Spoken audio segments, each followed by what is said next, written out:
There is always a first time, and for myself today it's the first time driving a BMW sport car in some way, even if it is not the V12 engine powered built by Williams for the 24 hours of Le Mans, but a normal BMW M3 GTR, if normal is the word we may use. I've never been a fan of German cars since I was young, but I much appreciated what Mercedes, BMW and Audi did until 1990s, year 2000s. Between 35 to 25 years ago, I must admit I've started to find German cars very boring and full of gadgets, but pure marketing capabilities to sell a product that doesn't worth the value paid. Not anymore well crafted like in the past, like in the 80s or the 90s. And so I must admit, it has never been a choice to me. Choose a German car, unless the name is Porsche. But today I decided to come out from my comfort zone, complete in some way the set of cars present in this SportsCar 100-minute theme, and actually drive a BMW M3 GTR. This time I'm sorry for not choosing the car driven together with you, but new polls will come on our iKeysRacing community channel page in the next weeks. For the moment, please forgive me and allow me to choose quickly and, let me say, independently for once, at least for today, the car to be driven in the current venue, that is the Elkhart Lake facility, the Road America named Elkhart Lake sometimes, where it will be tough to beat all the GT2 cars because we are not going to drive the best one. Nonetheless, despite my personal taste, I'm more than happy to take myself out from the comfort zone and actually drive a car that I would not choose for racing, virtually or in real life. So welcome back on iKeysRacing. Welcome back on US soil for Road America racetrack, named also Elkhart Lake. We are going to record the episode number 9 for the SportsCar 100-minute theme, where we will get 1 hour and 40 minutes of real-time racing, real-time usage, real fuel usage, real tire wearing. It's a first time of a BMW on iKeysRacing channel. Who knows, maybe it will be the first of many. So welcome back everybody on iKeysRacing. I'm here almost crazy publishing 2 videos within the same month. Incredible. Bravo Marco. I just did the mistake to wear a gym suit with a green piece of textile, so we'll be with the chroma key effect. And not only we are going to drive a BMW, you maybe don't see it, but there is also a beautiful picture actually shoot at Sebring last year by myself. It's not beautiful because it's a picture coming from myself, but just because it was more than beautiful being in Sebring. Anyway, the reality is the sad virtual world of racing. So thank you very much for coming here to visit and to pass and to watch whatever you are going to do. Thank you very much for what you've done so far. And about the first time, if the last time with the SportsCar 100 minutes theme we raced together badly from my side a Ferrari 333 SP WSC LMP car. Today we go back to GT2 and the next appointment will be a GT1.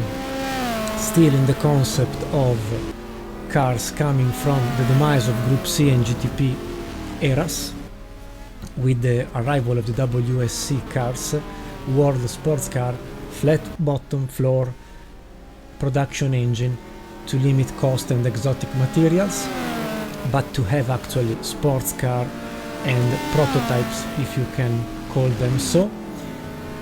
Fake GT1 like the Mercedes CLK, the Porsche 911 GT1 and so on, or the Toyota GT1, and GT2 that are more or less the current GT3 between IMSA and WEC you may watch nowadays. 20 years ago, ish, 25 years ago, we had saloon cars, production cars, undressed by everything, but already compared to the 80s and the 90s-ish, let me say, prototypes dressed like saloon cars-ish. It was the transition, it was the limbo between the old cars completely coming from a saloon and undressed, more light, more powerful and so on, more prepared, and the nowadays GT3 that are, as said, resembling outside a saloon car, but in reality they are just prototypes dressed like normal road cars. But who cares? Let's go track and let's go to actually run the qualification, so we can try to place ourselves in a decent position and then race for 100 minutes. Real tire usage, real fuel consumption, real time. The only exception will be failures, time scaled in 100 minutes. That's it. See you on track. And on track, where the teammate, the AI, did a 2:16.4 as the best time registered overall. Very slow, I would say, almost let me say as a back marker, so we can load a proper car setup, maybe go down in the number of laps really used.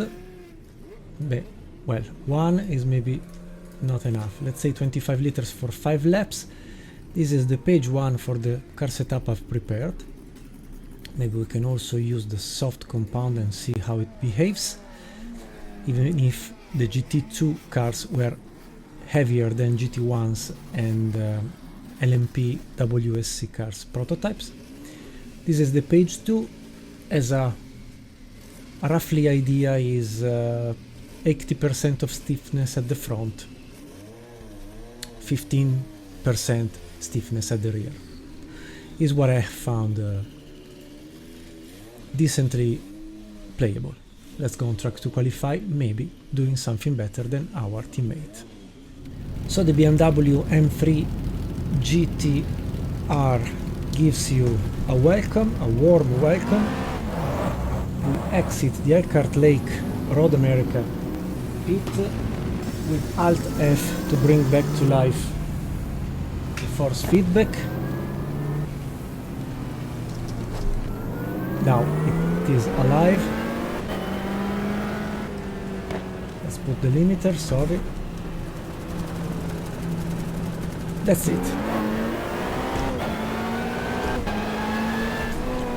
Elkhart Lake is quite a nice venue, I must say. Not touched since the 50s, when its inception started.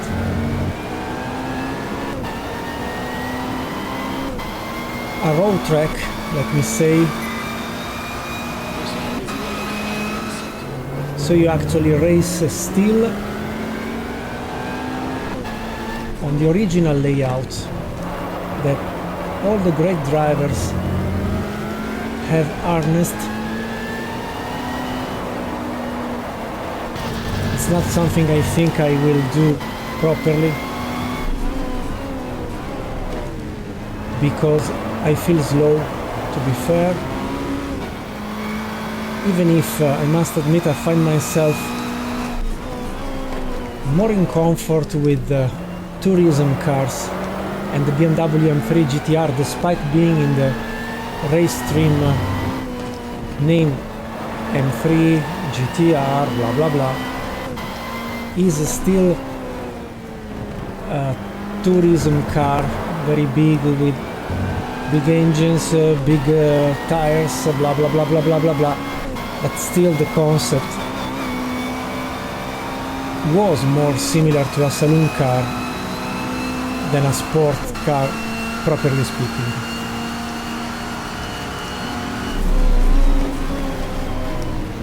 Nonetheless, we are already fighting with the Marcos. Sorry to give up, but I was fearing a sort of crash at the end. I didn't want to restart the qualifying session. My teammate did, our AI did 2:16. Let's see, as a benchmark that we are going to have now from now onwards into every race where possible.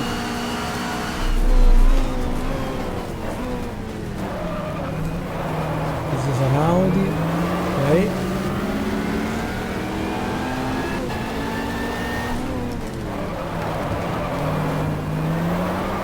Ooh, lost the rear end.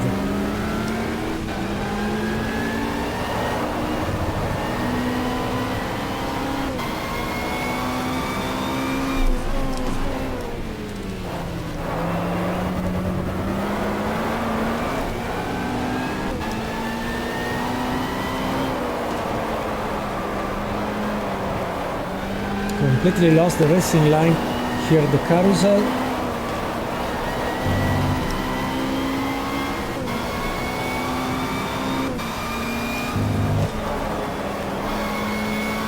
The kink, it's almost impossible to be taken full throttle with a GT2 tourism car.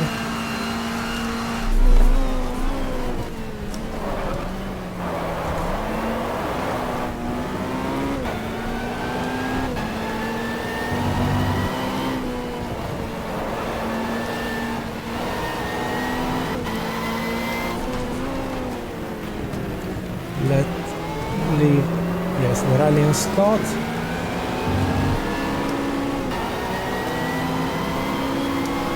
Okay, also the WR will pass. We take the slipstream, will help a bit. We already did something better than the AI with 2:15.5. This was dangerous. Could have been a huge crash.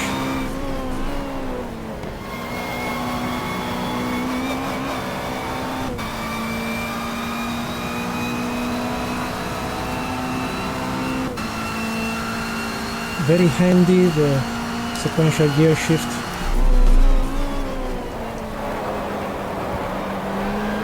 Like it was back then.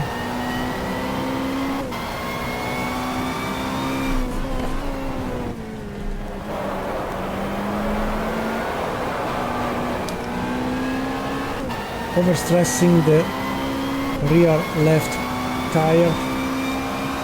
So for the race maybe we will choose a medium compound for the rear axle.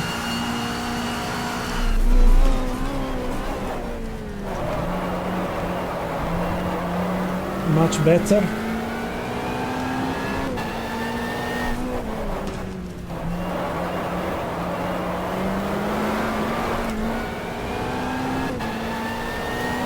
The exit, almost a second quicker.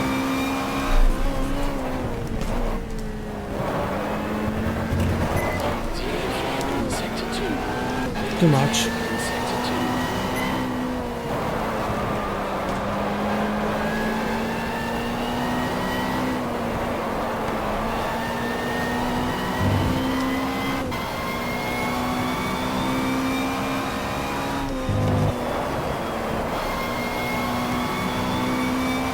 Could have been a bit quicker, but it's okay.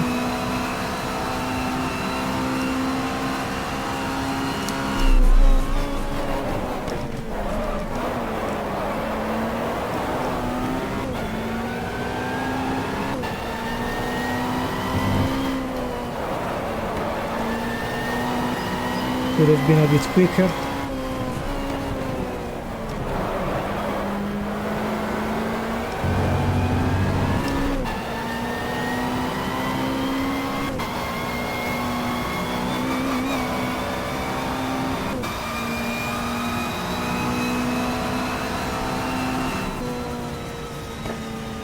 Ooh, 211, not bad. P39. I think closer to also GT1 cars, or at least in the best portion for GT2 cars. Because Pascal Fabre, Ferté, I don't remember the third driver, sorry, are actually with a Sard GT2 car. The other I don't remember. Anyway, the Cunningham brothers P46 with the same car, 213, we did run 211, 1 second and 3/10 better, and we are dead. Someone collected us on the main straight. With a bit of damages, at least at the rear wheel.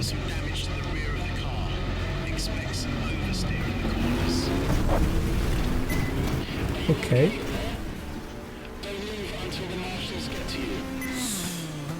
This is terminal, I think. At least we are qualified quite well. Let me switch the current view to something less poetic. Yeah, the car is technically broken. Good. And so, let me say it's okay. We just go to see the timing. So, also showing the model of each car. We have, starting from the bottom, 4 cars Ferraris not running, 2 Courage, sorry. The slowest are the Dodge Vipers RT10, the yellow and the orange one. The yellow one actually raced together with the yellow and the orange were the first Viper put at Le Mans in 1994, the year where GT cars were considered homologated with just one car produced. So that year the Porsche 962C was a Dauer real road car, homologated into actual vehicles, put at Le Mans and won. The real winner of GT cars was the Viper, for sure. Anyway, we go back then with the Marcos, the Sard, Cunningham, I don't remember the third driver, Mr. Lowe, for what I remember, 213.4 as said. We are here, and we are, well, not so well placed. I mean, we did run 211, the Sard 211 as well, the Lister 208, the Viper 208, the Corvette 206, the Saline that we have driven at Montreal in Canada, in the only Canadian appointment for this theme, the Saline 205, 6 seconds quicker. Then a bunch of GT1 cars together with the Penots, 209, 208, the McLarens 204, Lotus Elise 203, the other McLaren 203, Leto Soper. Then we get the Porsche 911, GT1, the Mercedes, Nissans, Reynards, Lola. Maybe prototypes are better placed here than anywhere else. I would say yes, because the Michele Alboreto Audi, ciao Michele, Audi R8R did a 151. Then there is the Riley and Scott of Eric Coma, now beaten together with Alboreto by Yannick Dalmat with the BMW V12, so we can also accelerate the time.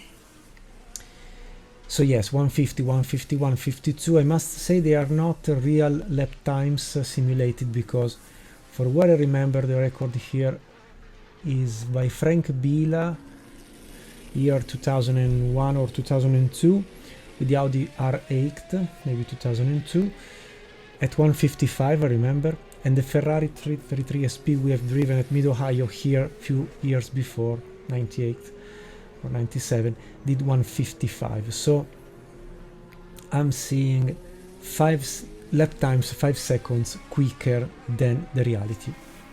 It's okay, it's a video game. Let's say that without that we would be 5 seconds quicker, the others would be 5 seconds slower. So the first GT2 Saline would run at 211, the Corvette 212, 211 as well, 210, 211, more close, let's say closer to us, technically speaking. But it's okay. I'm more than satisfied by 1, 2, 3, 4, P6 in the GT2 class. So we can let the qualification go until the end, and then we will find ourselves together to prepare the race. Okay, sorry, change of dress like in the worst TV show, but I had a shower and I've left the green textile part of my previous suit jacket to the memory of this recording. So we go back to the qualification. We said the Ferraris not running any lap time, Yannick Dalmas still in the pole position, Alboreto McNish, so the only GT1 cars in the top 10 are the Toyota's GT1s. So maybe it will be an appointment where, approaching the half of this season, LMP cars will make a strong difference. We continue to warm up, we accelerate the time, I drink a bit a ton sur ton Pepsi. How do you call it, this can maybe. This one is from Le Mans 23, this one is from the supermarket. I don't know what is going to happen with the warm-up because I don't see scoring. Yes, now the accelerated time. Okay, so let's see each other at the end of this, because at the start they are very slow about fulfilling the starting field from the pit box, the pit lane. Let me see if I can. So there are cars coming, going, and at the beginning is quite slow on this track. Then if you give up at a certain point, it starts to be very quick and makes everything in a blink of an eye.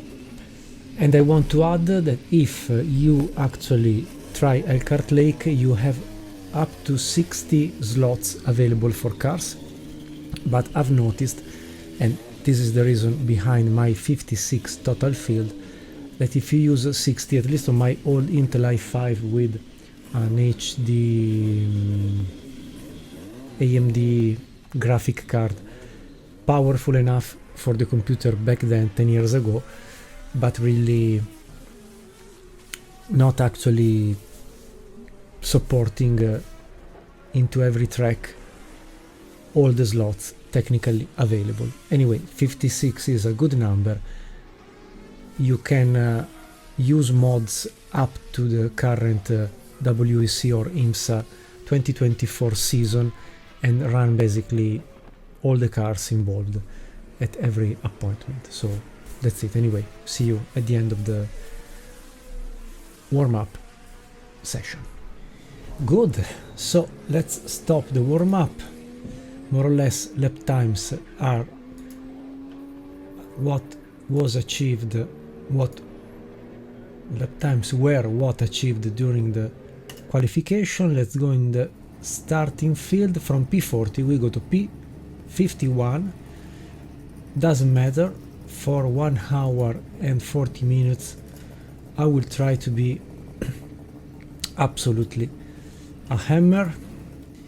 The only thing will be to understand, yes, running for 35 minutes with soft at the front at this point and medium at the rear to avoid overheating, and because the maximum loadable is 47 minutes, we may try this, because we have 6 minutes missing.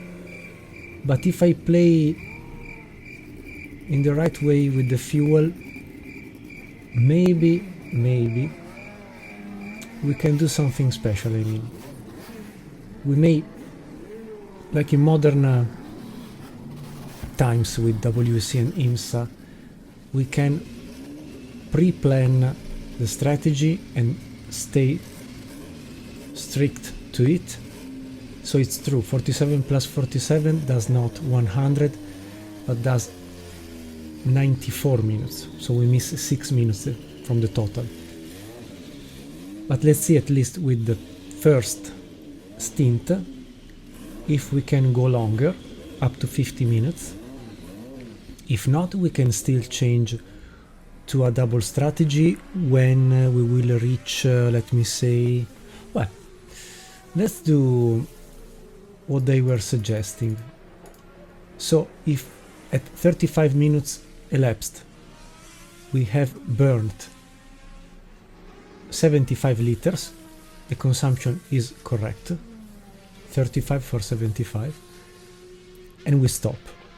If not, we go on and we see what we can get. I like it. Save it. That's it. Let's start with also the names. So it's all reshuffled, unluckily, but still very pleasant to be seen. Many, there is a BMW in P4, the one of the Cunningham brothers together with Mr. Lowe. And the thing is, maybe the reshuffle will create some chaos at the beginning with so many GT2 cars at the front. Doesn't matter, I mean, it's something that we know can happen with GTR2 and with Power and Glory that is based on GTR2. As I've mentioned many times, there is a big player of GTR2 that is Sela, that has a website totally dedicated to GTR2. If you jump all the religious things he writes here and there, you may find anyway a lot of technical things well explained. The thing is, he said, with GTR2, if you run all the sessions, you don't have a reshuffled starting field. It's true, for what I understand, if you stay in GTR2 with the original vanilla set of tracks. Because, for example, on Elkhart Lake, sorry, not only here at Road America, it isn't true. And what else?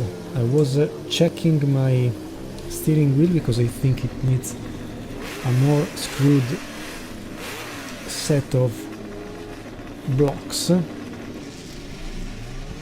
maybe it's the structure that is flexing. Okay, no worries. Okay, so formation lap must be done entirely to avoid strange behaviors from the AI. I'm trying to bring back the force feedback because it's not actually working, but I've connected everything for what I see.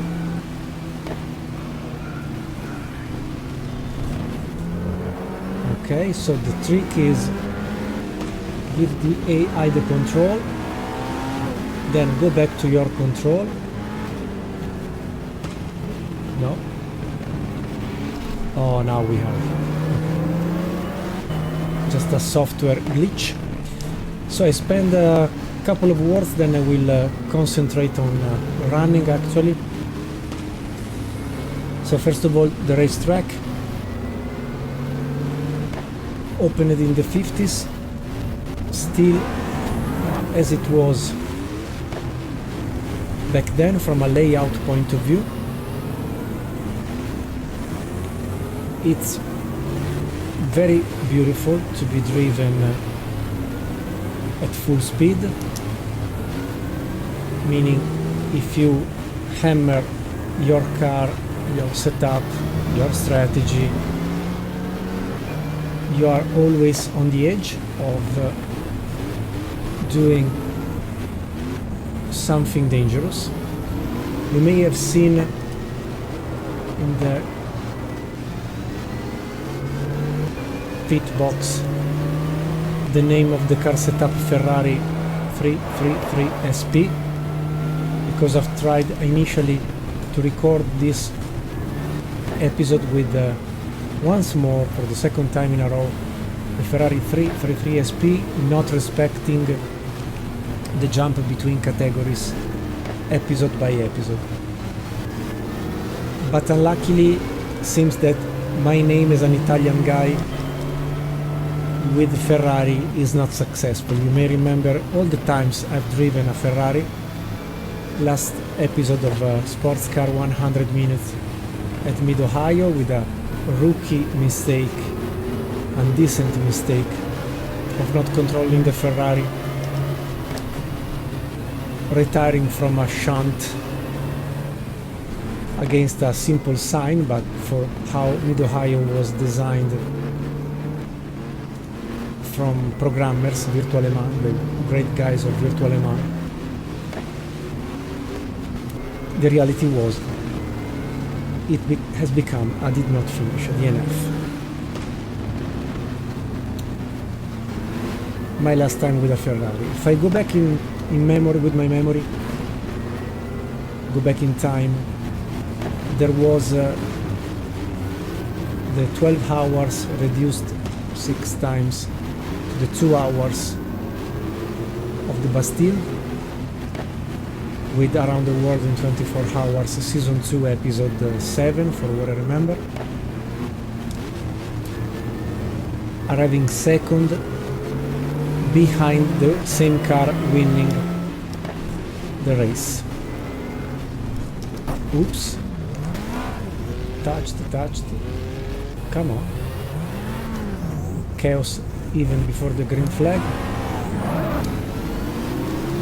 Then I remember the Ferrari F40 in the Season 1 of Around the World in 24 Hours, Group C plus B.P.R car at Monza, P5, WEC in between, with the Ferrari 488 Italia, but it's green flag. It's time to unleash on the power of the BMW M3.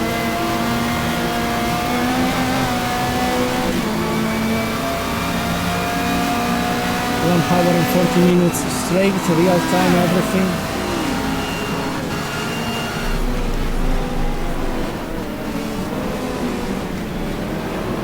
So never successful with Ferrari. Also, I did the 24 minutes of Le Mans the Ferrari 333 SP 1 year and a half ago. No successful. What else? The Sebring 12 hours reduced to 2 hours.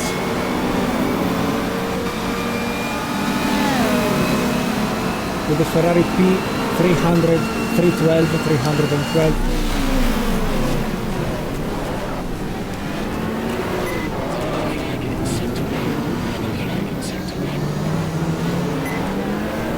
With the P15 at the end. What I remember, I don't remember myself on a podium with a Ferrari, never winning actually.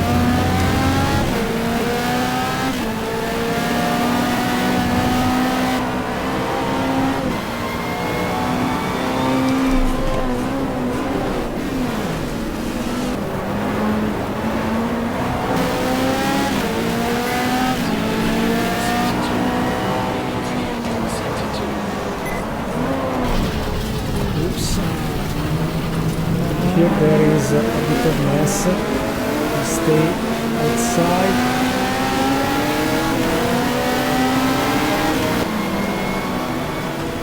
Maybe not a great idea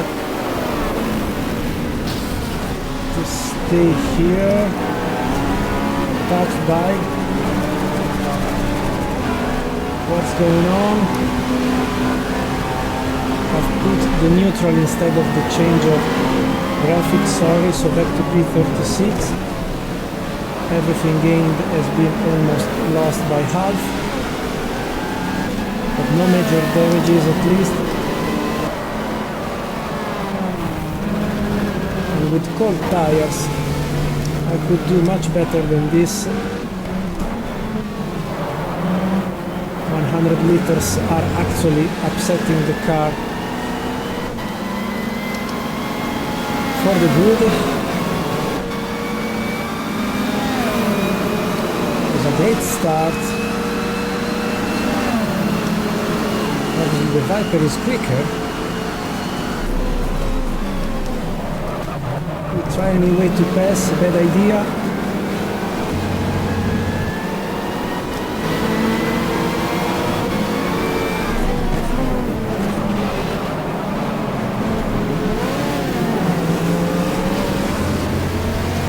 Lost the racing line, lost the momentum.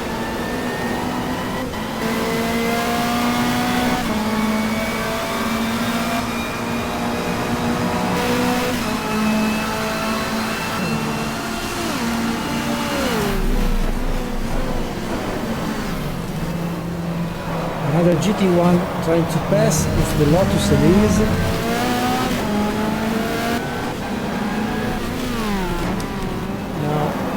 James Roberts with the Lola, sorry, Reinhardt.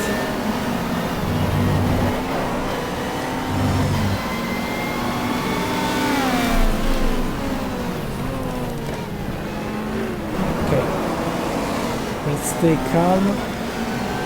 There are some LMP and GT1 still to gain the position.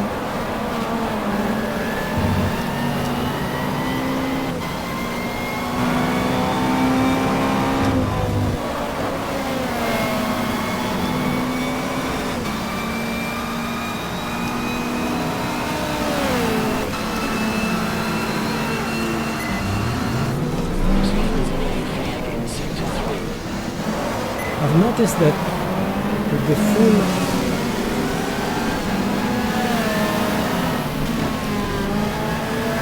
load of fuel,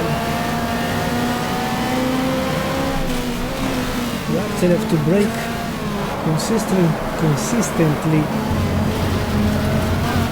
stronger than in qualifying trim, because the car is so heavy that it doesn't brake.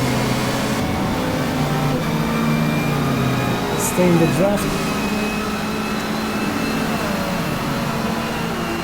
but we are quicker than the Sard.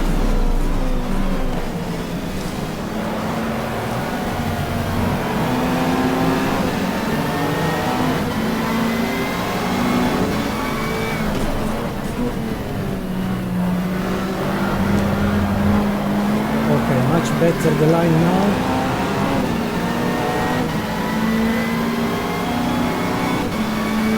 Very similar performances between GT2.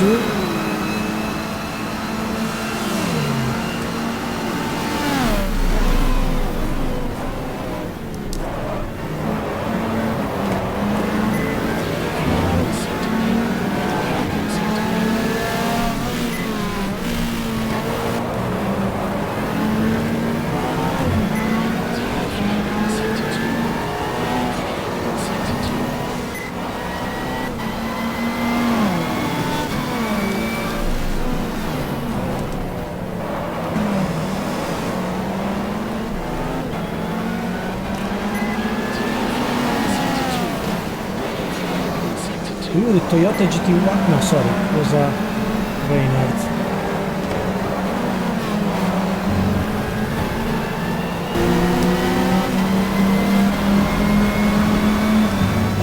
Let pass the Courage, much quicker. Stay in the draft and save a bit of fuel.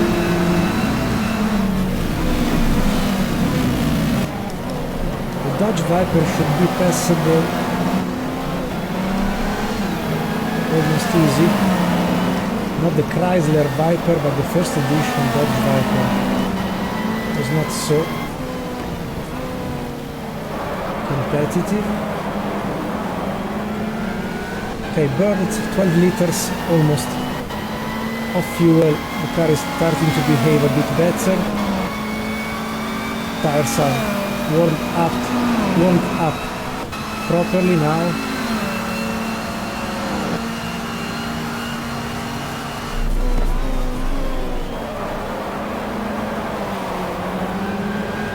Can maybe start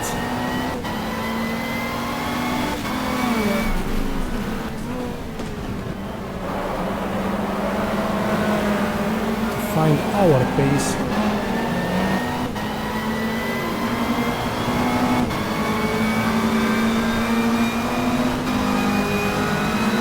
Nissan R390 and Cadillac.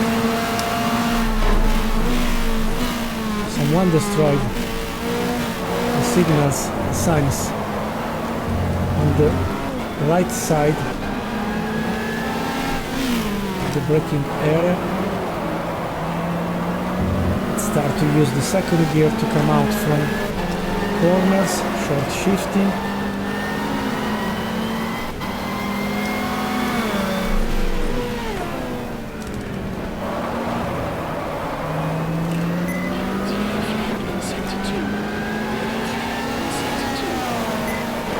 Where?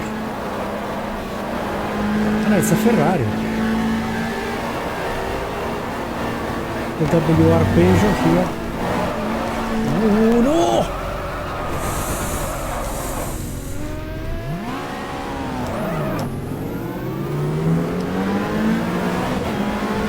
I was using too much left side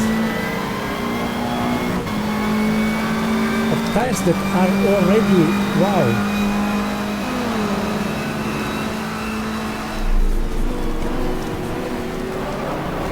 I will never last 20 laps.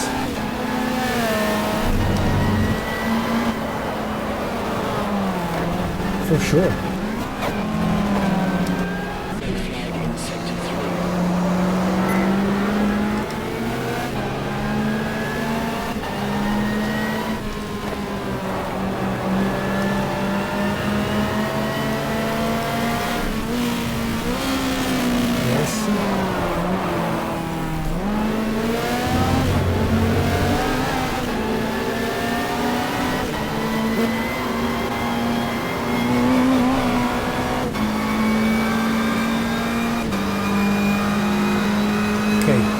So close. First Porsche of Brown Juras test.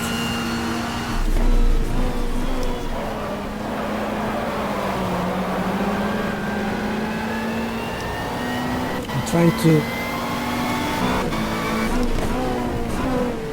use smooth angles of cornering,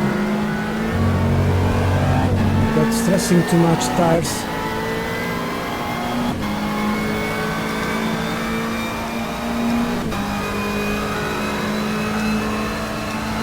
Porsche is quite closer.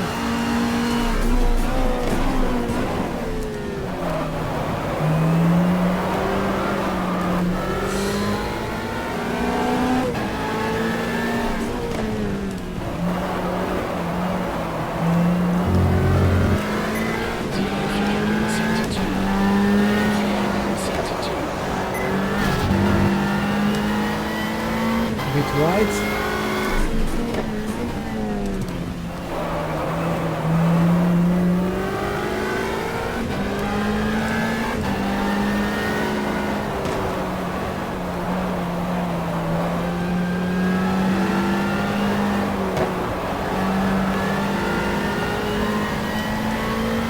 Obviously,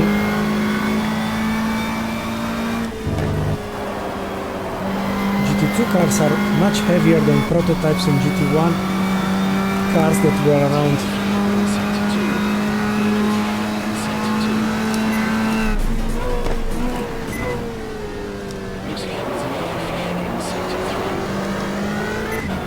Were around 1,000 kilograms, 2,000 pounds ish. 1,900.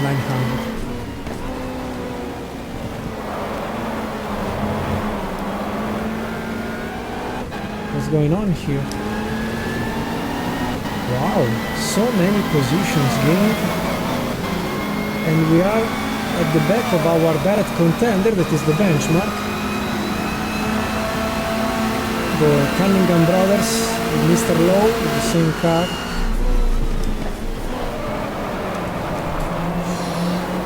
Too much asked to the front end.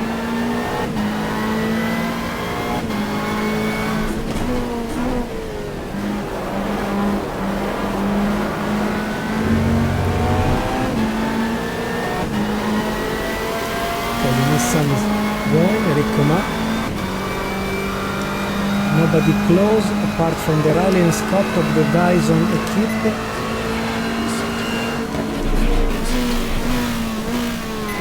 We let pass, they are quicker, especially while cornering, not only in the top speed.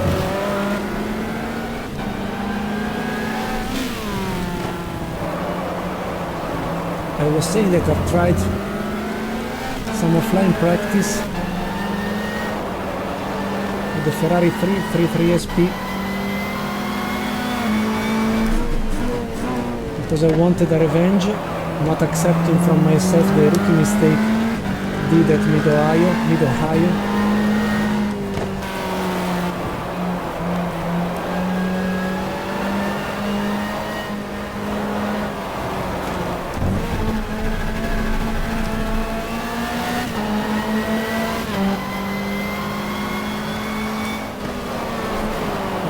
Can pass.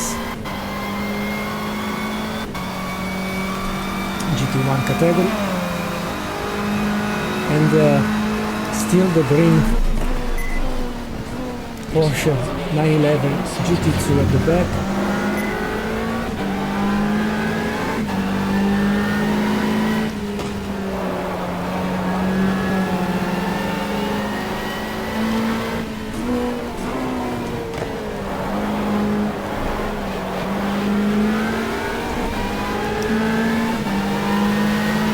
I've tried a bit of offline practice.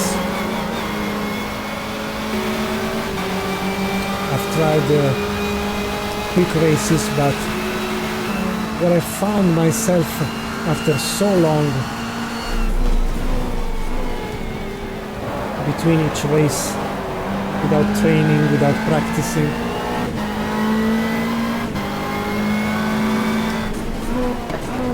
is that the less you drive, the more you become slow. And not only, you actually lose a bit of nerves, reactions.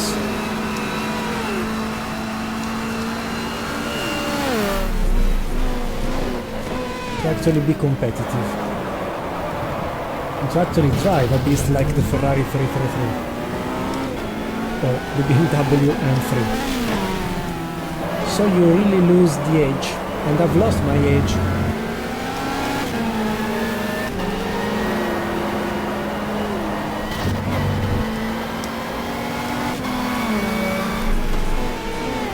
So like every real sport, the less you practice, the more you lose your performance.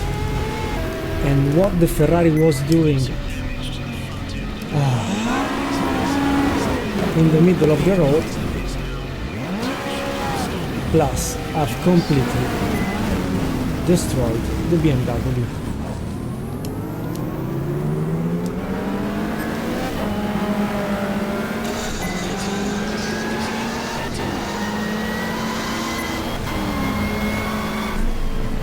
Sorry, but until the previous lap it was just a car at the side of the road.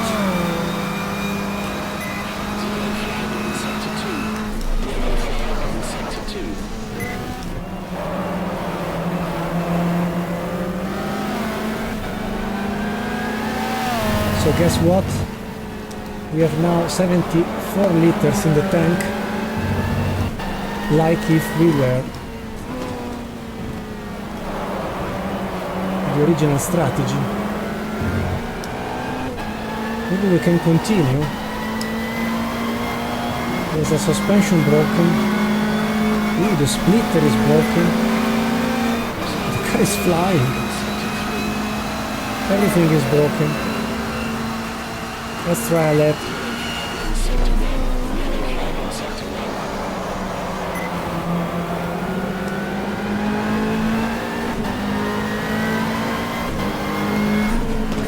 Because the defective suspension is the front left, that obviously is the more stressed in this track.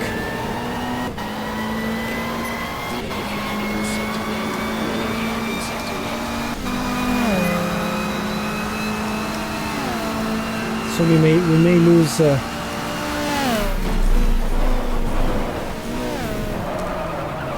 no, okay. Cannot think to be competitive. Already 2 seconds far from my best performance and too slow on the right-handed corners.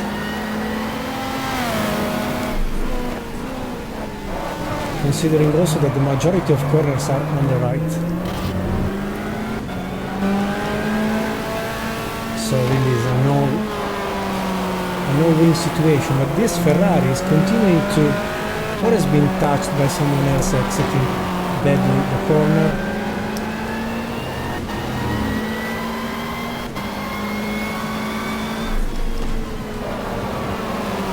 Ooh, the the Dodge Viper upside down.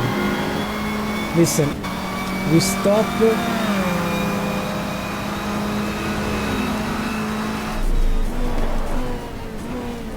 We make the race like originally was meant to be, a 2 pit stop strategy, and that's it. And even just talking about the Ferrari test offline I did,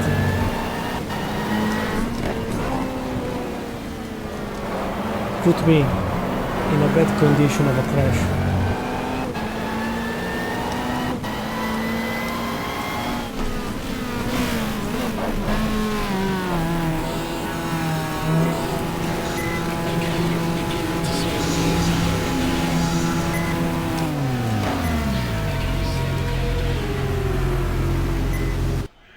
Okay, yes, I would say as it is at this point. I wonder if we can move to medium slick, repair everything, and let's go as long as possible.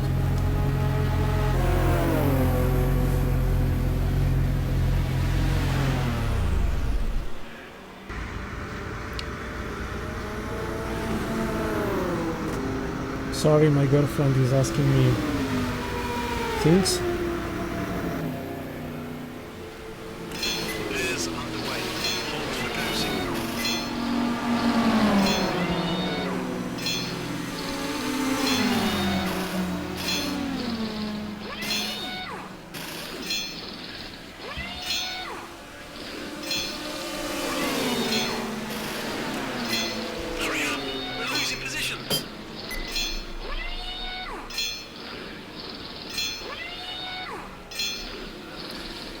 So, it's time to recover from a badly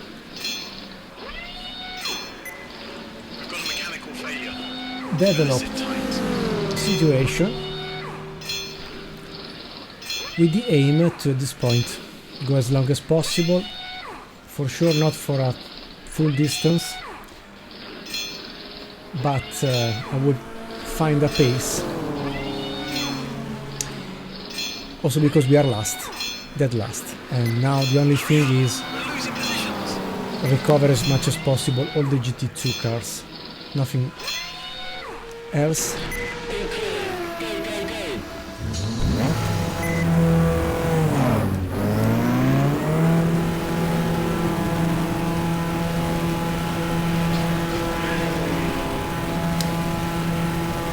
What a surprise, as I was talking about the Ferrari and the missing edge from Marco from Monza to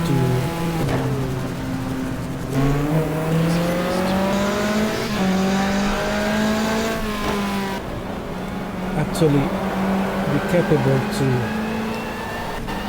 face every car in the racetrack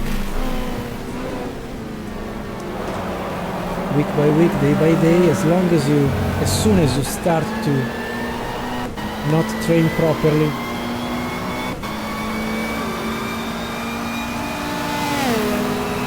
You don't even recognize when a car is in a different position than before.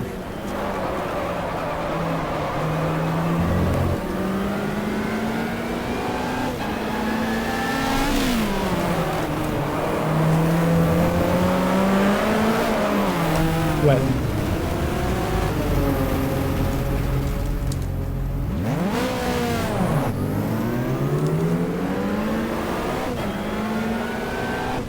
there's something wrong in my mind at this point. Let's focus. Even with cold tires, but the car behaved quite well. The first corners. Another time. Come on, remove the Ferrari. I mean, it's in the middle of the road.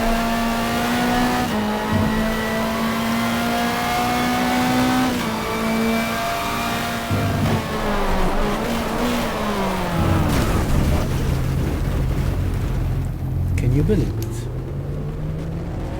At least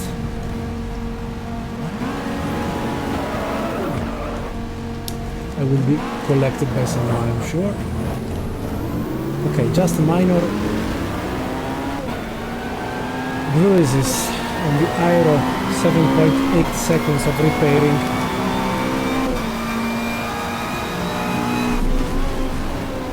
So losing the edge is this thing, not recognizing quickly enough what is going on. So the time lost now is unbelievable. We will never win this race, I'm sure, in the category, unless we find another situation like before with cars crashing all together.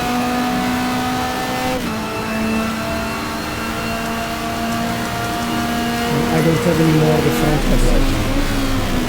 Another one. Garage? No, a Cadillac.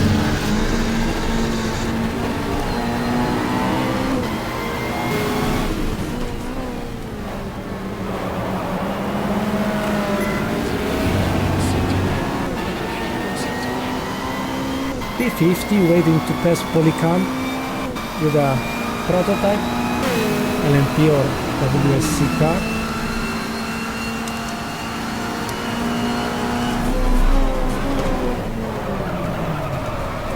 Oops. Using the SARD to actually corner. We wait because prototypes will pass, yes, to overlap us.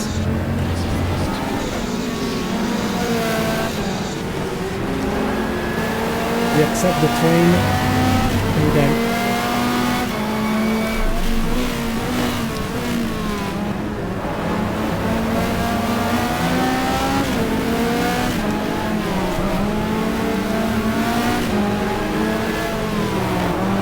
two Ferraris out. I do not bring luckiness to Ferrari. As a brand, overall,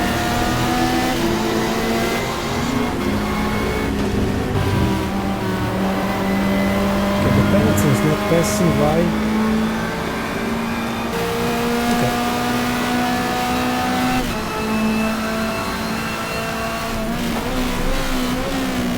So if you happen to decide to purchase a computer or you have one already, purchase a set of steering wheel, pedals and so on, start your race, promise to yourself that you will never stop doing it.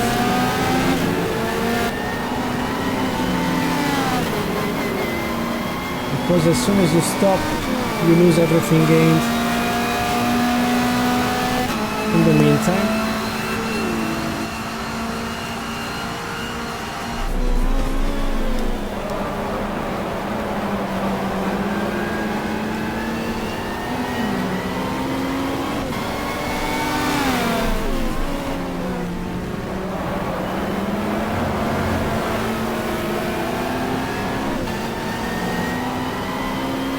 So I had to say to myself,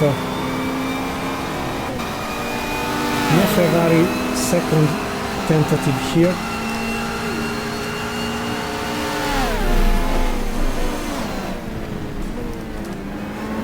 We are not good enough to keep her on track.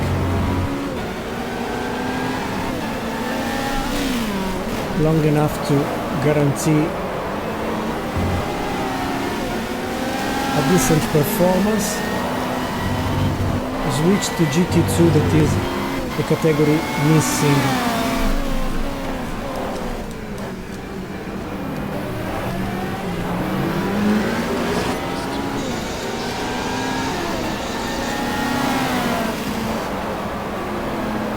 From this theme.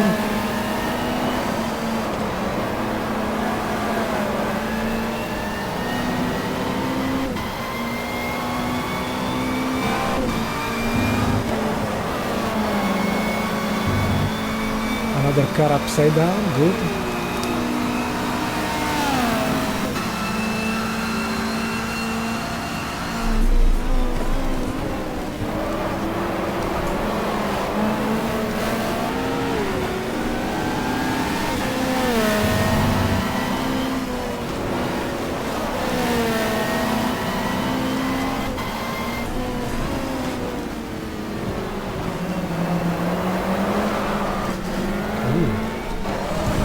What are you doing? Why do you stop after a corner? Come on, stupid AI.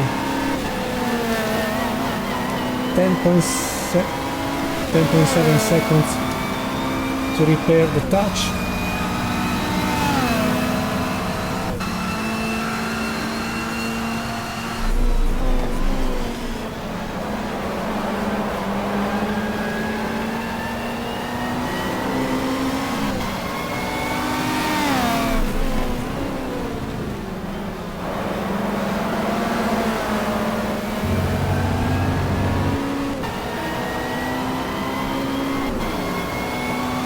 It's a beautiful track to be driven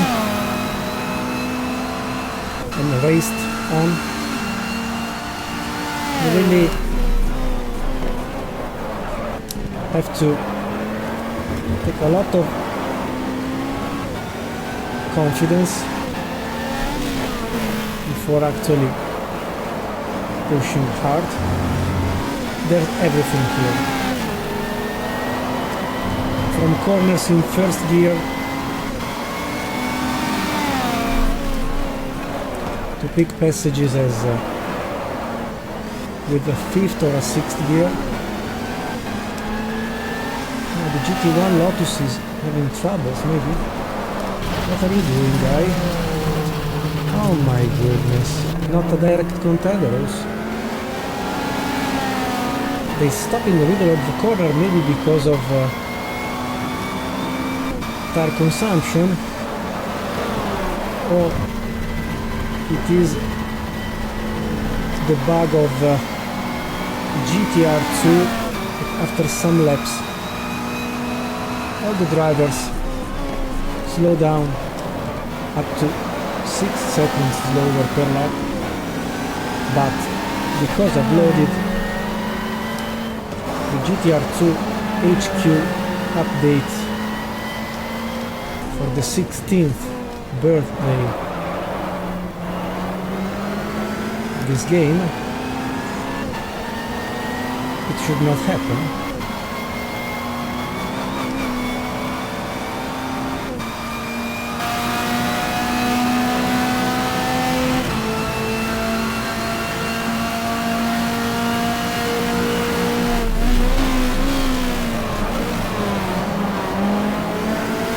Not a direct contender, but we are gaining something on Brown Uras.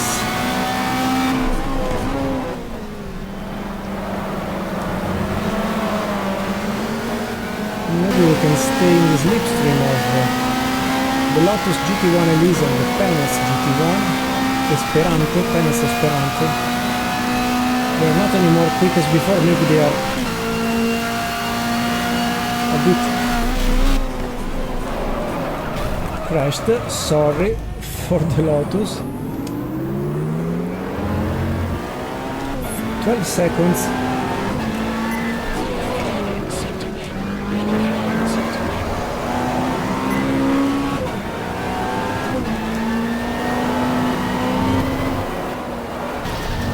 Okay, but now tires are not anymore fresh as before, Marco.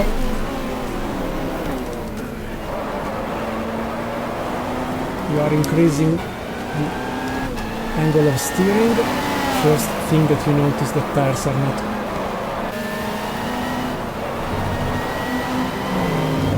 Does mean maybe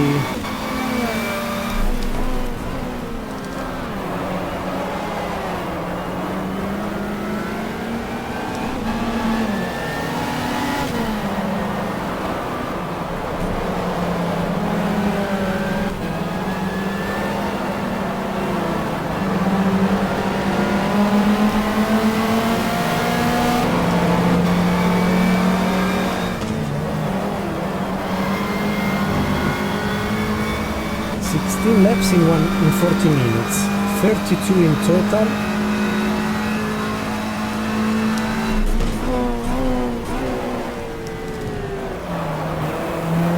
In 80 minutes.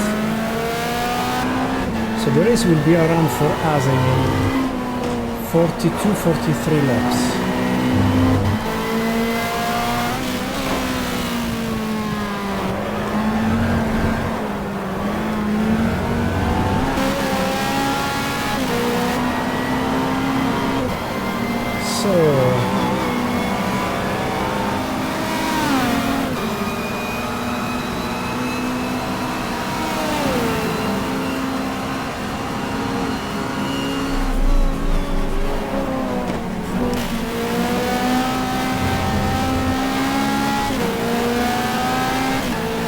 We have a splash and go 20 minutes close to the end,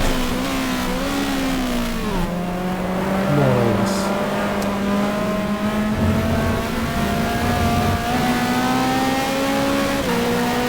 Now we recovered on Brown's U.S. Top left corner, 1.1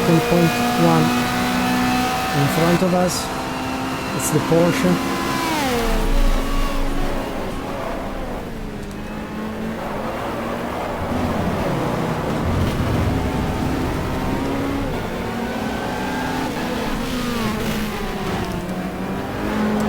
Prototype go. And we'll take its momentum,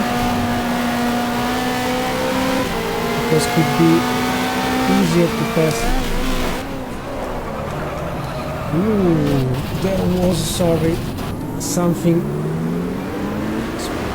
spinning, broken, whatever.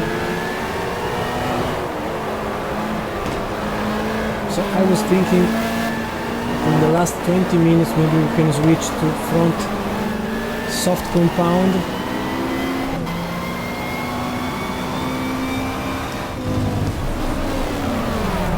Again.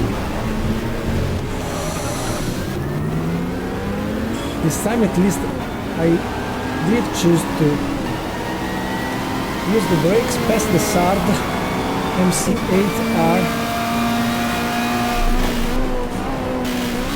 It's the only intelligent thing to do to avoid a crash and crashes in general, because the behavior of the AI is never clear.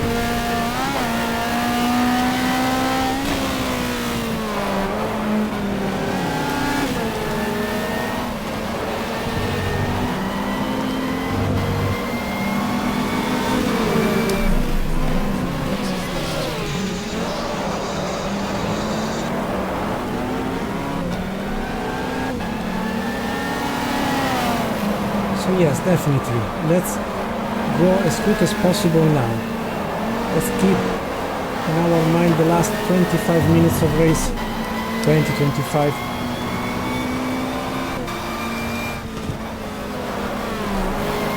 Full throttle with soft compound at the front to have more grip and more aggressiveness.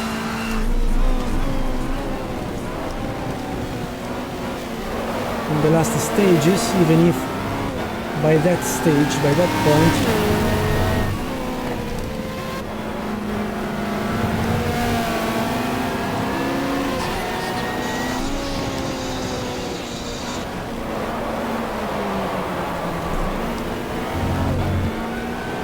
maybe distances and gaps will be too much. Anyway, let's continue this way. 75% reliability. Yes, they are very slow, maybe waiting for the next pit stop to go to the end.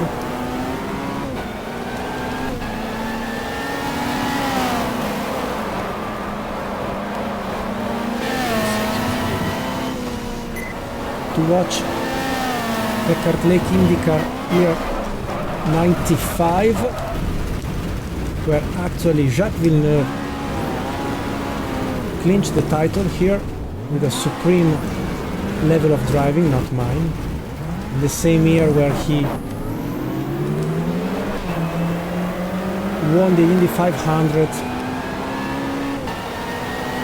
using the 6th gear when it was in the draft of other cars, in the 5th gear when he was alone. To always have a optimal top speed, but in 6th gear following the slipstream of others, saving fuel. That was a magic year from Jacques, then confirmed in '96 with the debut in Formula 1, and then the title clinched in '97 in F1.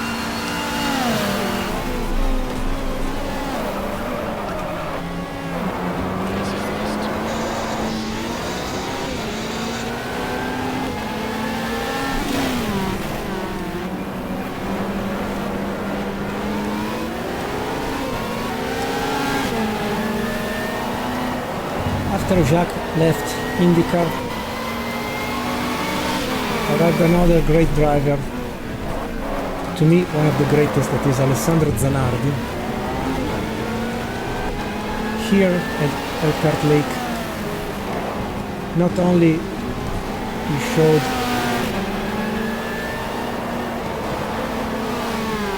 a talent second to no one,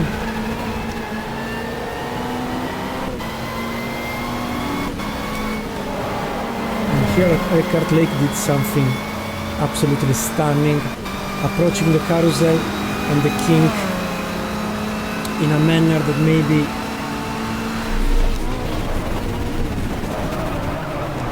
no other drivers previously did. For sure not Marco of iKeysRacing.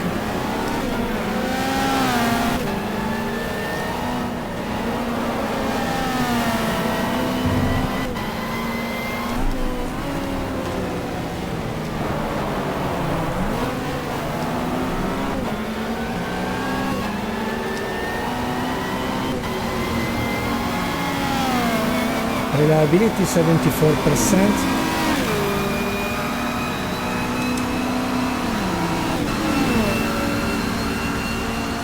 A Marcos exhausted, destroyed, whatever.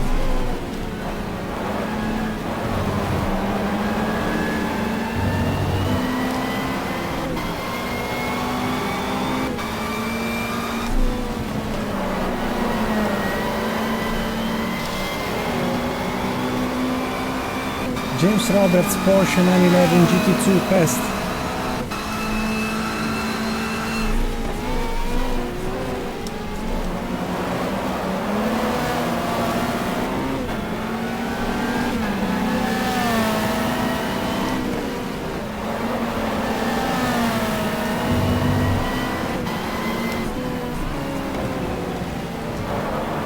And actually keeping the pace of an Audi that is going to the pit,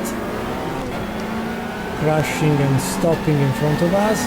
Just aerodynamics, small repairing required, 13.6 seconds. We are 6 seconds shy from Haupt Rice. I don't remember which car they are driving. Marco, the racing line.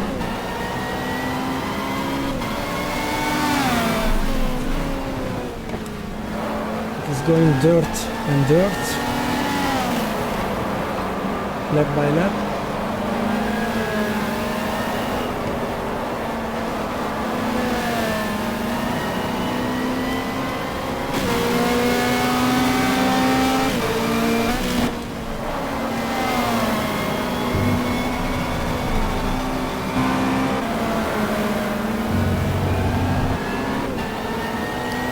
The sad reality of a real sim rig with hydraulic pumps and so on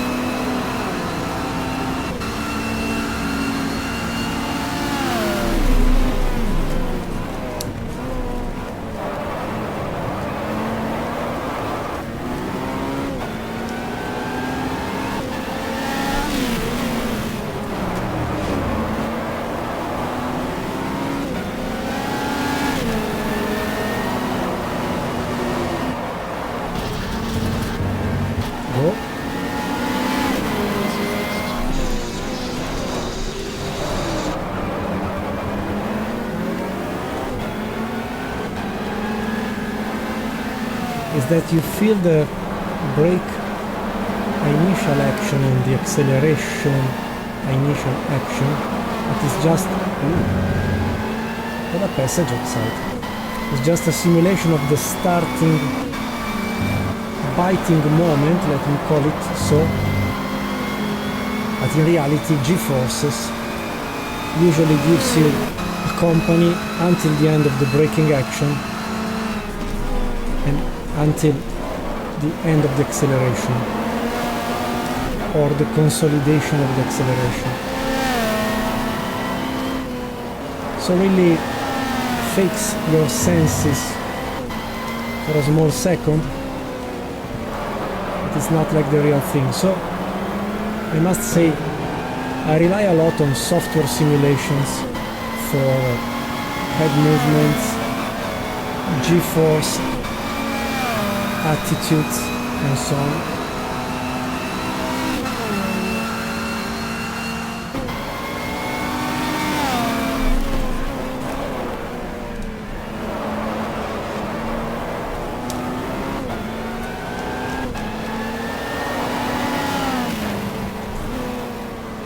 Well, Tiffany Dell very slow here, not like in real life. The Lister Storm will drive this car very soon, together with Geoff Lees is now behind us,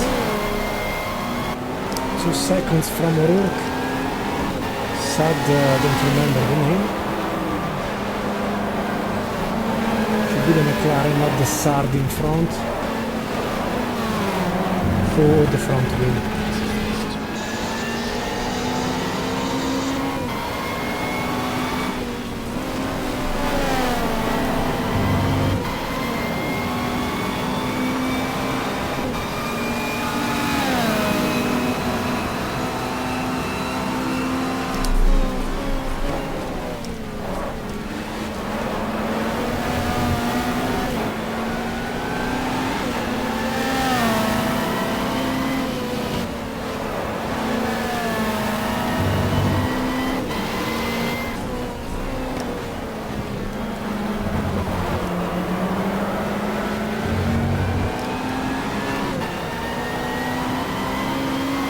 Was not anymore a GT1 car, the McLaren.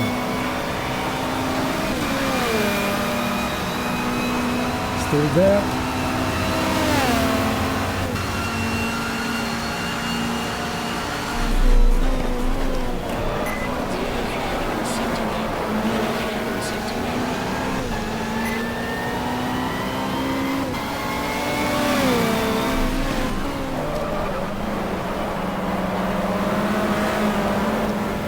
Definitely the go-kart style of accelerating while braking, give the best of the control when you are pushing hard.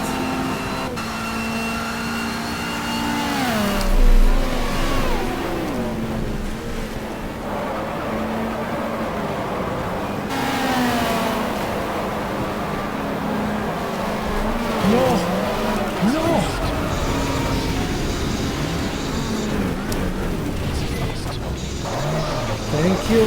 Someone collected me. And I don't have anymore the left rear wheel. So it's time to go to the pit.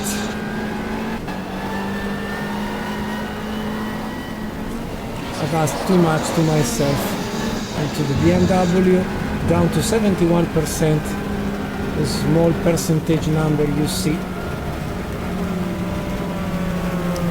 Pattern signal, gone.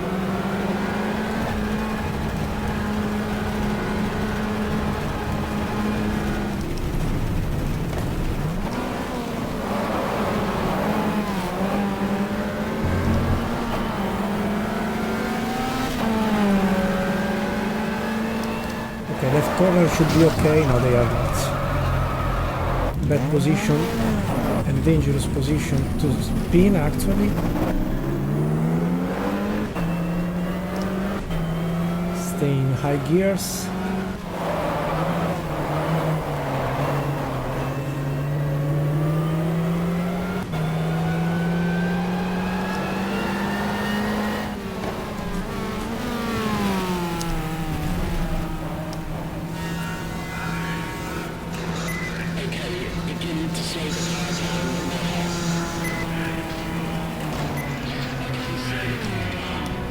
Are they going to repair the car? 33 minutes left. At this point we can go to, come on, 75 liters. We did in 70 minutes we did 27 laps. Yes, we need okay, just for security reason. And let's finish our Pepsi.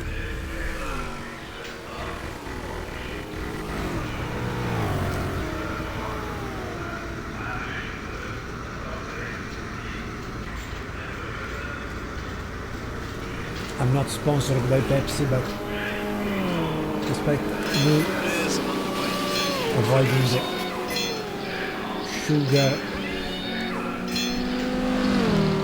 fulfilled drinks, soft drinks, I go mad for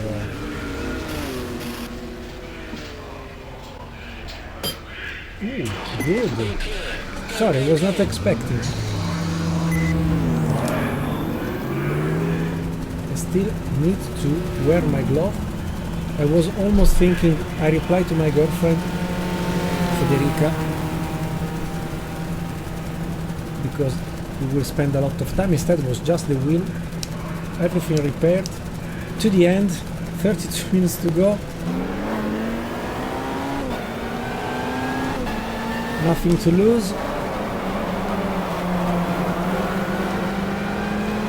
Now let's go like in a go-kart style. I assume also different position.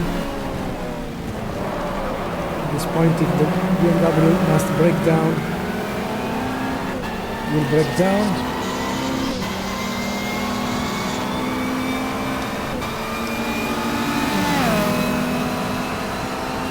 For the overall classification, we can't do more.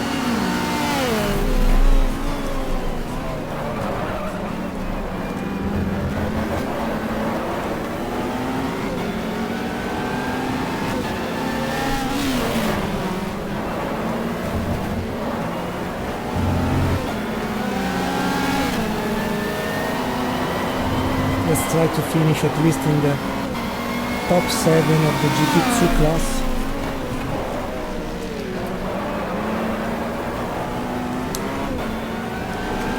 Fresh tires available.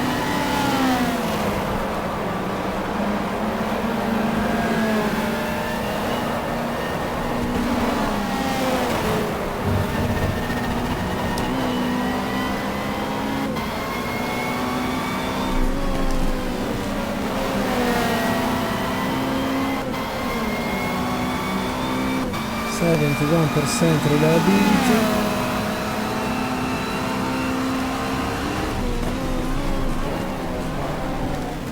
And following the Audi very slow, not while accelerating but while cornering.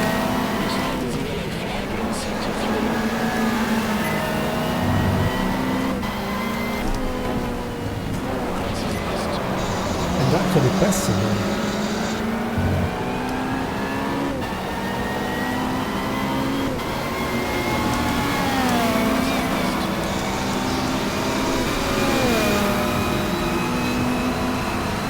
Someone in the pit, Pascal Faber maybe.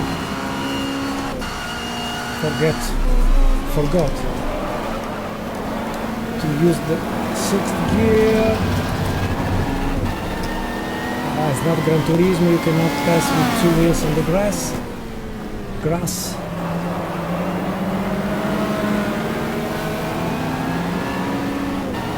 But you can actually pass them because they are struggling in top speed, or maybe they have more wings.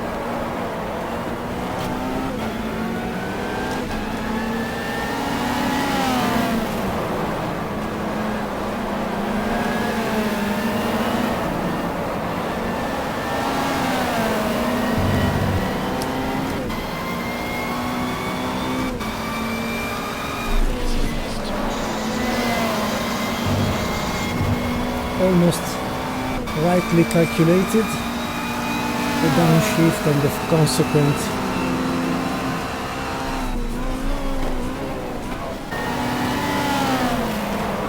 seconds from the Chrysler Viper, the car we have driven at the Ontario Motor Speedway.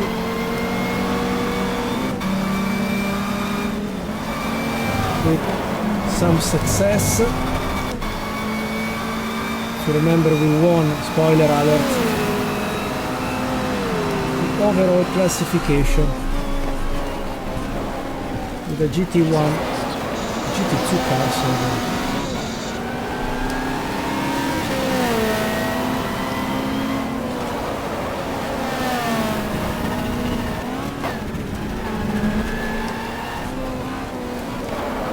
pyrotechnic way to actually be overlapped. I let the leaders go. I was not looking at the final ranking, the overall ranking, but Yannick Dalmat with the BMW, I think, B12 LMP car.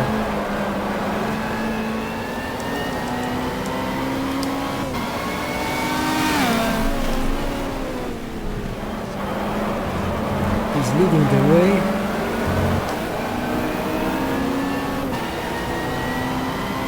We are chasing instead an overall P35, nothing special, with Jay O'Connell, James.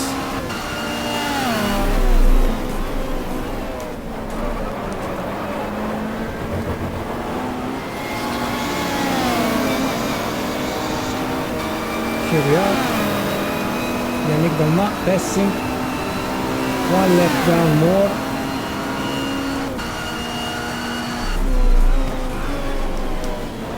And crashing with the panels. This is Mr. O'Connell.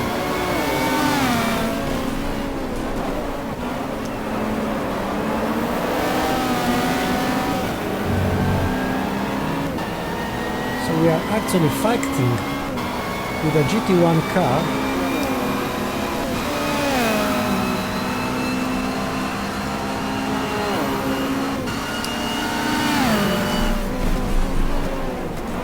actually crashing with the GT1 car. Oops. Breaking what? Just aerodynamics.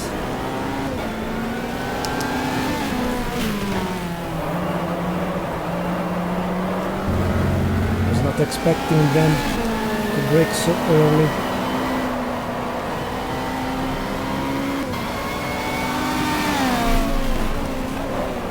And the BMW V12 LMP car of Yannick Dalmas spinning.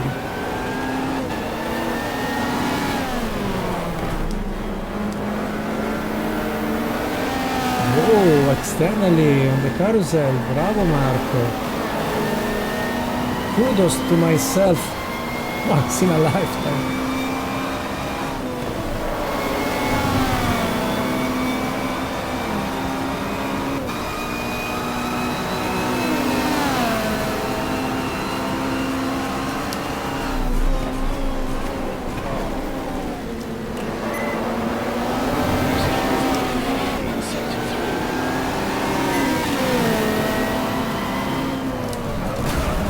Come on, what was that?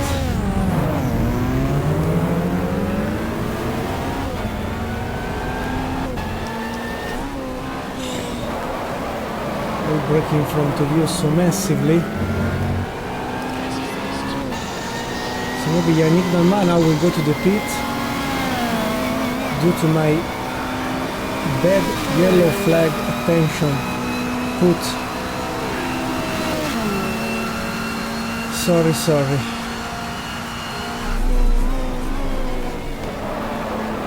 In a moment where a Cadillac was passing like an F16, yes, Dalmas in the pit. I hope he will not retire for my bad compliance with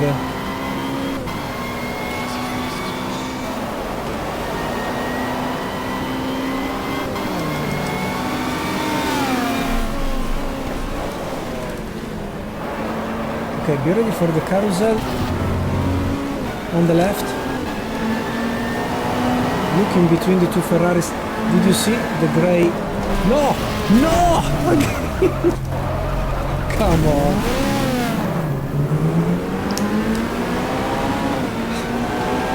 Stupid Marco.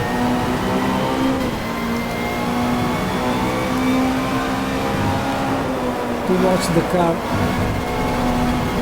on the wall of tires. I've crashed myself.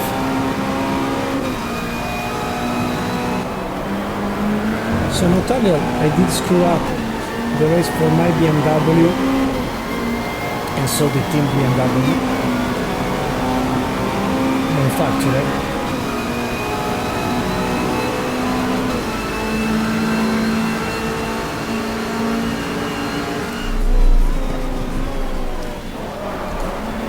Now Yannick Dalmas is back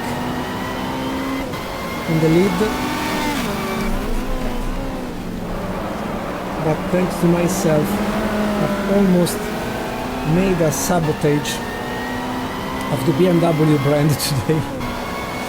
Sorry.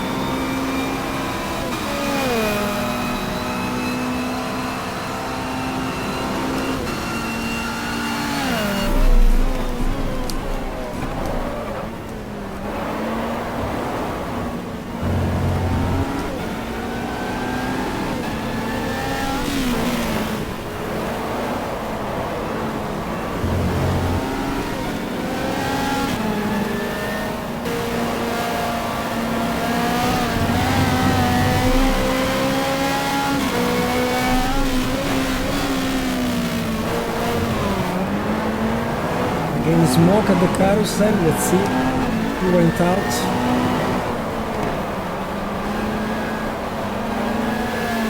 Now here I've seen the Lola, or the Reina, I don't remember which car is.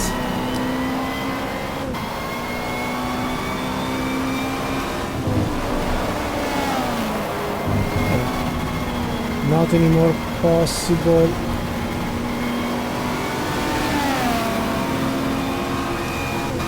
Take full throttle.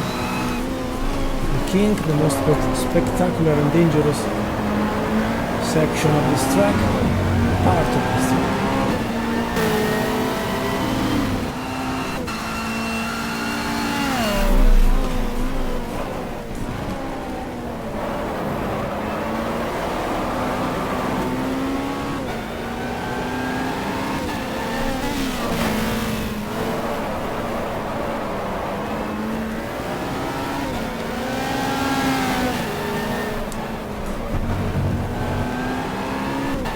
Geoff Lees and Tiffany Dell, direct contender. We catch them for a P30 overall out of 56 cars. We are running like hell thanks to a different strategy that will pay off maybe if I do not crash anymore. Cannot count the number of seconds, if not ages, lost for mistakes like this.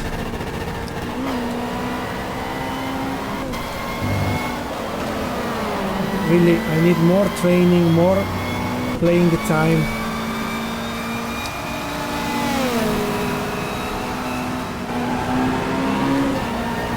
Seven seconds from James Weaver with a prototype, I think, an LMP car.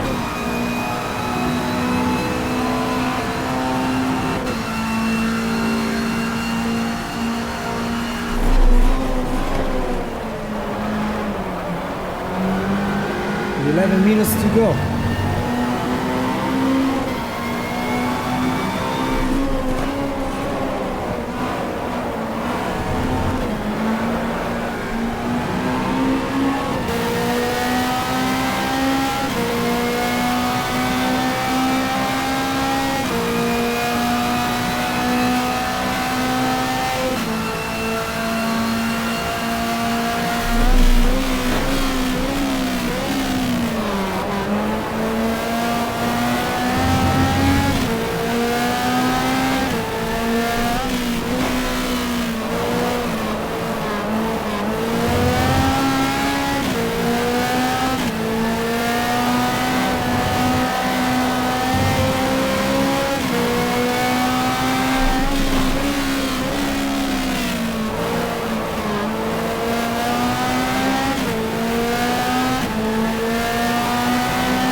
Something.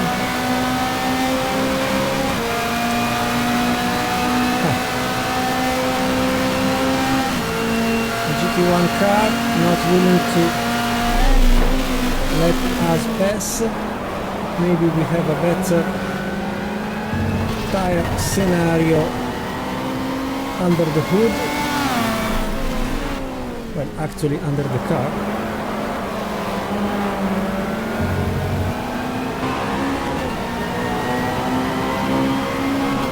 So, as a ghost, as a shadow, following James Weaver, one of my personal heroes.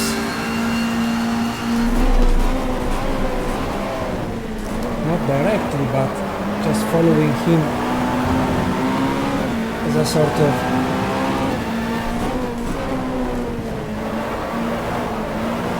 hypothetical draft.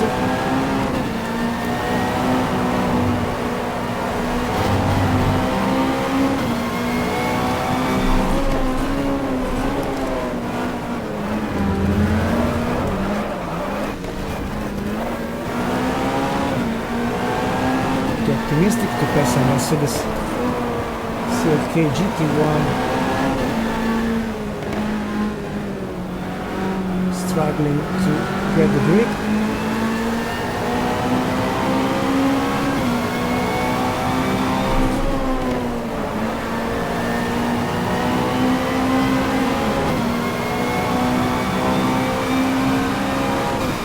So we're saying the following.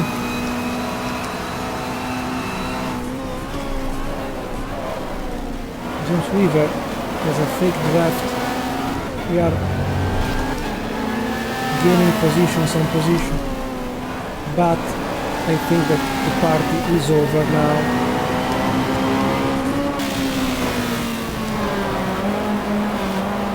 Minutes are not too many, 7, 3 laps, badly calculated. It's not a problem from a fuel point of view, but we don't have any more room for improvement. Yes, there are some drivers pitting, but if they are prototypes of GT1 cars, they will come back very soon. The only thing I can do is no mistakes until the end. Nurse tires, even if I must say the medium compound lasted quite a lot, much better than the soft.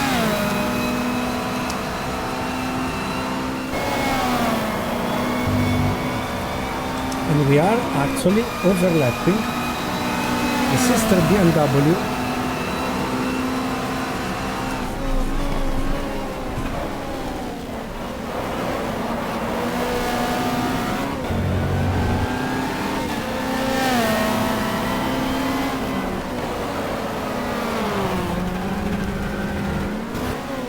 Oh, still alive.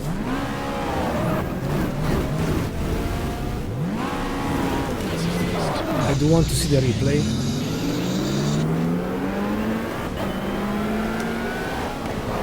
The car is broken, is okay. No. Welcome to the virtual world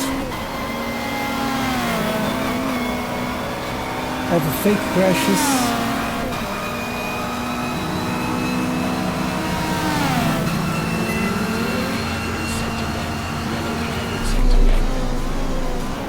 Is out, Cadillac again.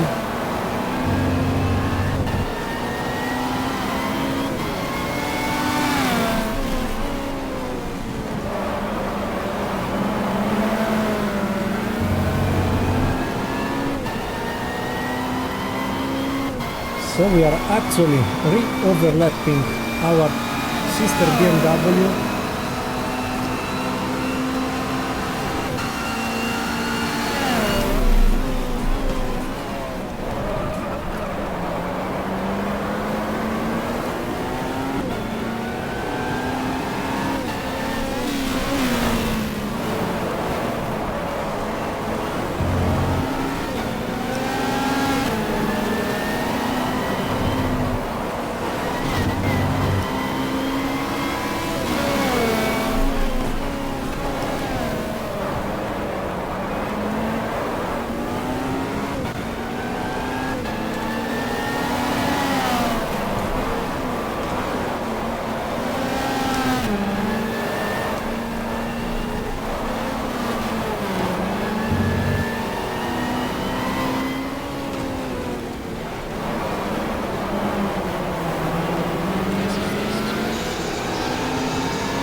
To Terada with the W.R. Peugeot.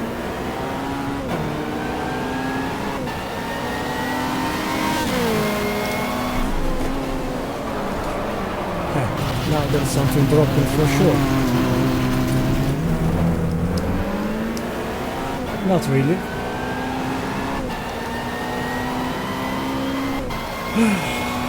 Come on, 2 laps to go, more or less.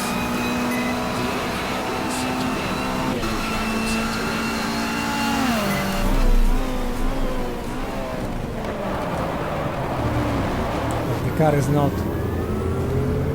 behaving like before.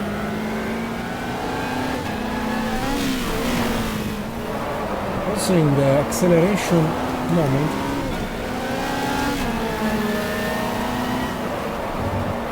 doesn't look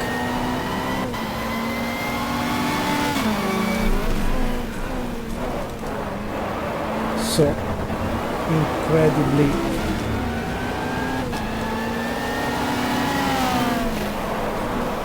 well tuned.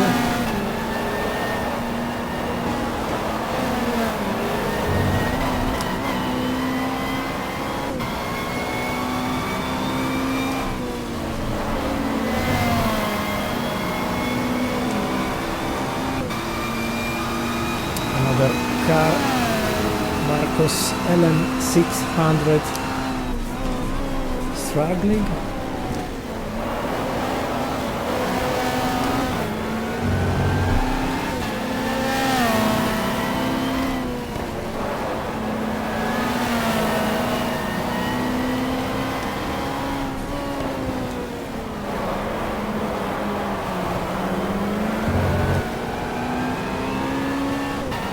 Again, the Mercedes GT1 CLK struggling with lack of power.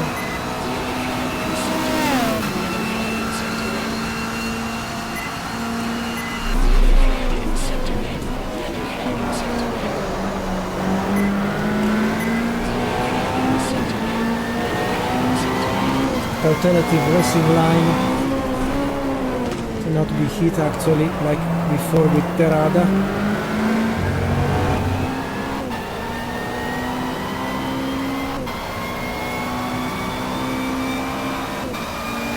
And we must say to BMW technicians to prepare a better reliable car for the next time and not having her exhausted like in real life, as I've witnessed.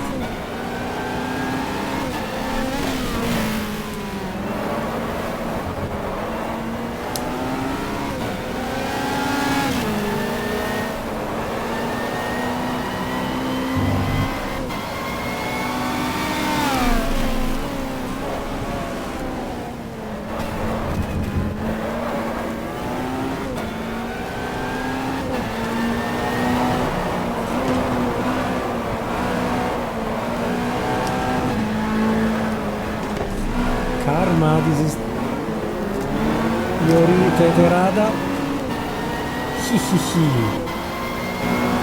Spinning after pushing us out. Now we have to defend the P26, would be almost a victory.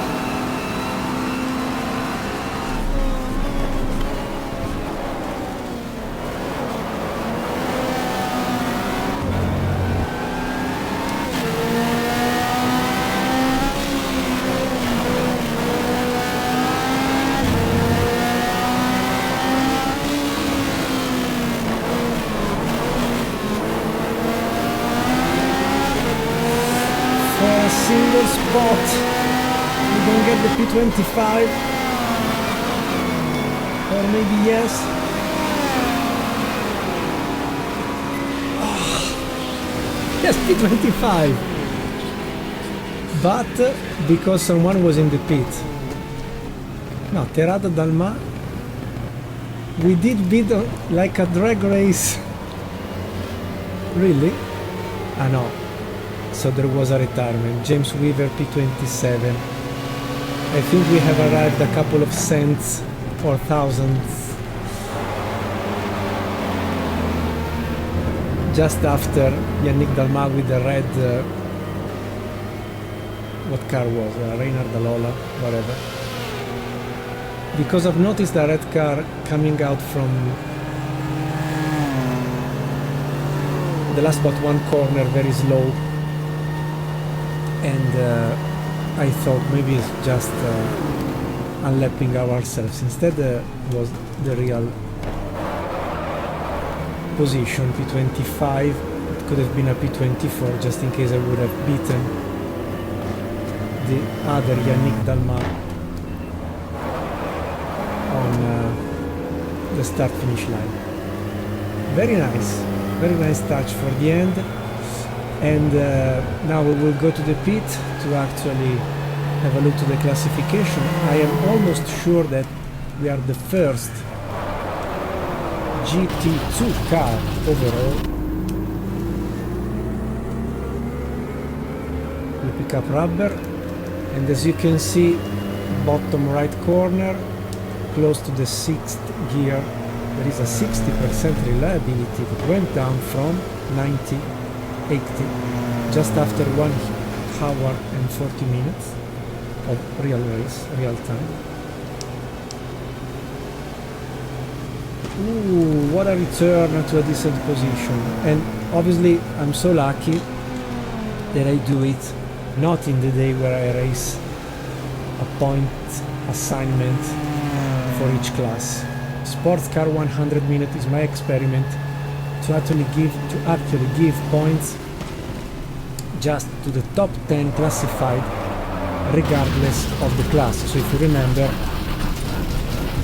we won the Ontario Motor Speedway appointment with the Chrysler Viper GT2, winning the overall classification because I've been very lucky indeed. Without all the mistakes I did today, the pit stop in the first stages, repairing and so on, I think could have been at least 1 minute saved. We will see now what will be the meaning of possibly of 1 minute saved. Sorry, but the frame rate has gone forever. What a fatigue, complete a race, finally, at least. Too many mistakes, but so finally back after 1 hour and 40 minutes. I don't even understand how we recorded a Le Mans and Daytona 4 hours straight, driving and driving and driving for 4 hours. I cannot believe myself. I was younger, maybe blonde with clear eyes, with bright eyes, but really, whatever. Let's go straight to the classification, because we move from this scenario coming from mid-Ohio, as said for the GT1 category, for example, with just one Porsche 911 GT1 and one Mercedes CLK GT1 running today. With the balance of presence, they had so many points, they had to pay a bit of toll about this, and so the same for the other categories. So we were in a BMW GT2 car with 2 BMWs running because it was okay despite the classification. We had anyway a benchmark with the Cunningham low BMW sister car, and was our point of view. But despite this, we will give points to the top 10 finishers, as always with the SC100 minutes theme. So 20 points to Yannick Dalmat, 15 to David Brabham with the Panos Roadster, 12 to my hero Andy Wallace with the Cadillac LMP, 10 points to Alzen Müller-Wolleck with the Porsche 911. He did drive at, I don't remember what. So 20, 15, 12, 10. 8 points to Brandon Muller-Taylor with the Nissan R390. 6 points to Emmanuel Collard with the other Cadillac LMP. 4 points to Michele Alboreto with the Audi R8R P7. P8, 3 points, Eric Van de Pole with the other Cadillac. So 3 Cadillacs in the top 10, good. 2 points to Butch Leitziger with the Riley and Scott Mark III of the Dyson Racing, yes. 1 point to Alan McNish with the GT1 Toyota P10. The best lap times were 1:56, so the qualification time more or less, of the Audi R8R of Frank Bila in the year 2002. I've checked. The best GT2 car was again the Saline Conrad Berscheller P21. We were the second best GT2 car, P25. Uras Newgarden GT2 Porsche 911. Not bad at all. Then the Sard and so on, but they do not count from a point assignment point of view. Retired. All the Ferraris did not finish between lap 0 and lap 15. Wow. I was not a so big lemon at Mid-Ohio, apart from my mistake. I mean, did not finish is a crash, so Ferrari drivers were absolutely off the pace and off anything. The Courage also, C51, we will drive the Courage very soon. Not in the next appointment, we will drive a GT1 car, but in the following one, Dodge Viper over Nubalabel, Gash, Migol, Moran, as always last in the classification, Reinhardt and so on. The Corvette, the Lister, the Marcos, the Sard, the Porsche 911, the BMW sister car, the Marcos, the Porsche. I mean, we actually didn't beat the best overall GT2 car, that is the Saline, capable to beat Ferrari also at Imola back then. So I'm quite satisfied. I've completed a race after retirements, mistakes and so on. I did anyway a lot of mistakes. Sorry for this. We survived a jump on the same spot. This is a game, not a real life. We could have been dead by that. And in the top 10, just WSC prototypes, LMP cars and GT1s. Nice. So that being said, from this view, we transform the ranking from the one you have seen. Okay, I'll show you for a moment, a brief moment, the current classification, this one. And thanks to 20 points for the BMW, 15 for the Peanuts, 12 for the Cadillac, then until the end of the top 10 as classified before, seen before, we arrive to this new version of the ranking that will bring us a new balance of presence.